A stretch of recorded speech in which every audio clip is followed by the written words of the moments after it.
Today, I would like to talk about the Sinhala only bill of 1956. Much has been talked about this. I have not expressed my views on it officially, but I think it is time. Sri Lanka boasts of a millennial history with a highly advanced civilization dating back to 15 centuries.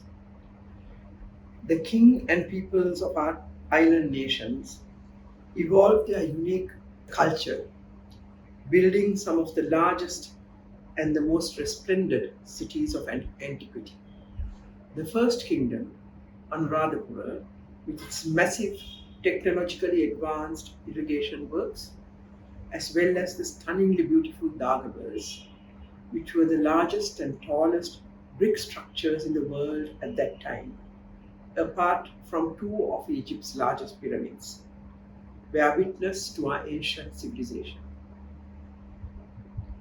Ruangvelisaya, Jetavane, Abhayagiri, Sigiriya, as well as the great irrigation works, Tisavava, Kalavava, Parakrama Samudra, and so on, still stand as the silent witnesses of the grandeur of the ancient civilization of Lanka.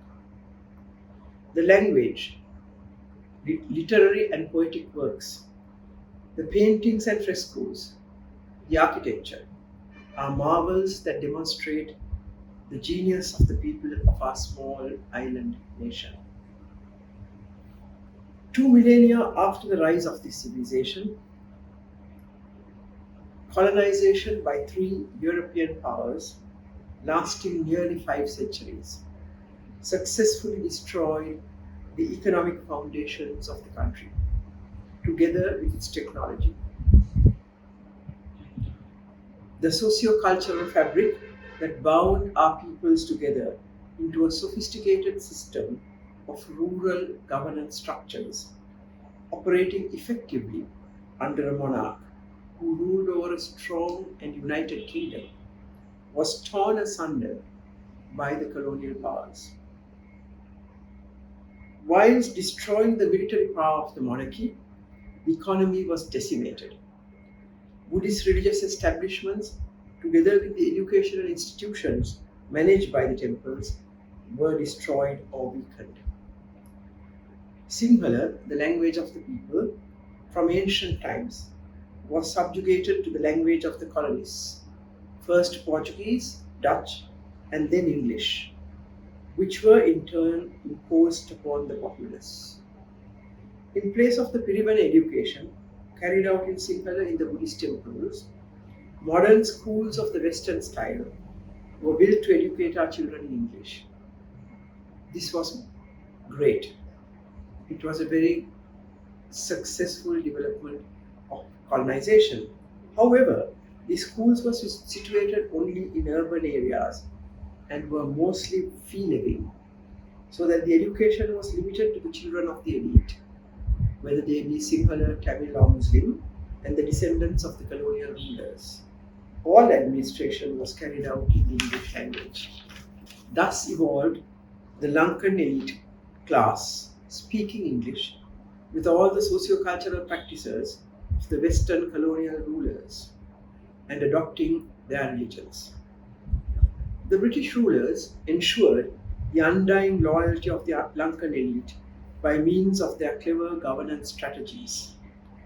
The Lankans who proved their loyalty to the colonial regime were generously endowed with land and titles, and later licenses to undertake various businesses, mainly in the alcohol trade. The movements for independence and self-rule saw the rise of demands for universal franchise, fundamental freedoms such as press freedom and the freedom of expression, and so on. But how would the majority of the Lankans, denied entry through oppressive colonial policies, gain entry to schools, universities, the public service, the professions, for centuries and the professions, and obtain their equal rights and operate them if they could not express themselves in the language they spoke? How could the identity of the nation express itself and blossom forth after centuries of oppression by colonial domination? The most powerful expression of the national identity of any people, its language, had to be freed from its shackles and given full and free expression. The only effective means of restoring the Lankan nation's identity was undeniably through the vehicle of the language of the vast majority of the people. The re-establishment of Sinhala became a necessity to rebuild the national identity of the nation and to restore its self-confidence as a free and independent country after centuries of colonial domination. But where we faltered was when what should have been Sinhala as the national language, with Tamil and Sinhala as the languages of administration and education, was allowed to become Sinhala only, to the exclusion of all other languages. It is of great interest to note that SWRD Bandaranaike supported the call for parity of status for both Sinhala and Tamil languages until 1955. Speeches he made in 1944 and as late as 54 in Parliament are proof of this.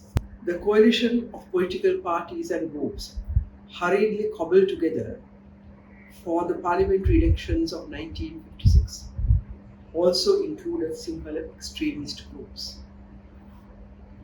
Bandaranaike fully understood that their preferred policy of Sinhala only, to the exclusion of all other languages, would be catastrophic for the Sinhala nation, for the Sri Lankan nation, emerging from centuries of colonial oppression.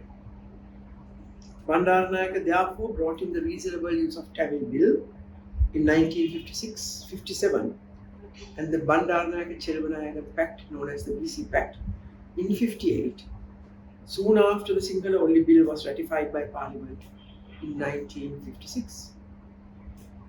The deputy leader of the UNP then, Mr. J.R. Jayawardena, led a group of extremists to protest and oppose the BC Pact. They were not strong and did not receive much support from the people. Yet, the tragedy of our times was that Bandaranaike did not have the courage to resist this weak opposition to his far-sighted and visionary strategy. It continues to hamper the progress of the Sri Lankan nation to this date. In conclusion, may I add that Bandaranaike's daughter did have the courage to formulate the definitive solution to the minorities' problem in our country.